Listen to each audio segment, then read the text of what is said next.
Jangan lupa subscribe dan tinggalkan komentar ya. Tonton sampai habis supaya tidak gagal paham. Yang kedua, Hafid Ansori digugat ke MK habis-habisan. Sama. Yang Kusni Kamil Manik sama. Pokoknya tidak ada benarnya KPU itu di mata yang kalah. Pernyataan Mahfud MD tersebut dibicarakan di acara ILC ketika pemilihan umum tahun 2019, di mana gejolak juga terjadi setiap pemilu. Mahfud MD pun menjelaskan bahwa tugas KPU sudah benar dan harus siap dikritik. Dan orang yang takut kalah itu selalu menyerang, bukan malah memberi masukan yang bagus. Ia menjelaskan bahwa orang yang kalah terus menyerang dan bukan memberi masukan yang bagus. Saya tidak mengatakan yang mengkritik KPU itu tidak bagus. Banyak yang bagus-bagus tadi, banyak. Tetapi supaya disadari Anda harus bekerja secara konsisten dan lurus karena Anda tidak boleh berharap tidak dikritik. Mahfud menekankan kepada KPU untuk bekerja secara konsisten, karena pihak yang mengkritisi KPU adanya yang bersifat bagus dan tidak bagus, dan KPU harus menyadari bahwa pekerjaannya akan selalu dikritik. Pasti ada yang kritik.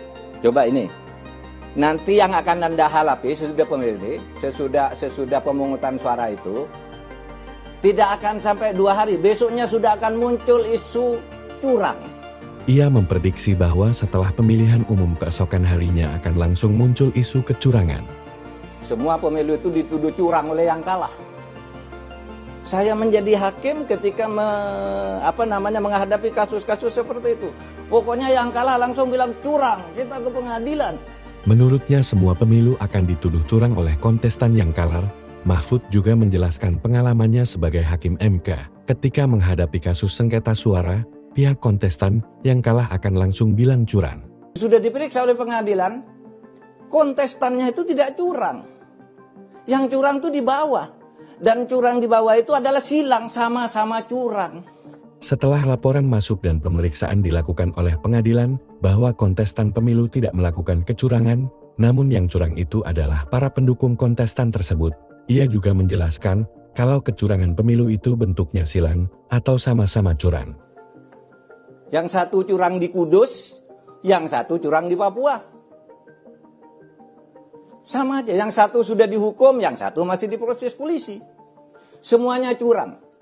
Apakah kalau ada yang curang begitu pemilu batal? Tidak. Kejadian kecurangan yang silang atau kecurangan antar kontestan terjadi bersamaan. Hanya posisi tersangkanya yang beda. Karena ada yang sudah diproses hukum dan ada yang belum diproses hukum, Mahfud juga menjelaskan apabila ada kecurangan pemilu tidak bisa membatalkan pemilu. Pemilu atau hasilnya bisa dinyatakan batal manakala kecurangan itu signifikan. Ia menuturkan hasil pemilu itu bisa dibatalkan apabila kecurangan itu terjadi signifikan. Kalau Anda kalah 5 juta suara tetapi bisa membuktikan hanya 1.500 suara, maka ya Anda tetap kalah.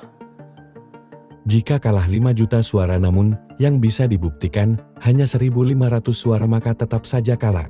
Karena perbandingan rasionya tidak besar, atau selisih suaranya tidak bisa mengungguli suara dari kontestan lain. Saya Bang Karni, untuk ini dan KPU boleh bersikap apa saja.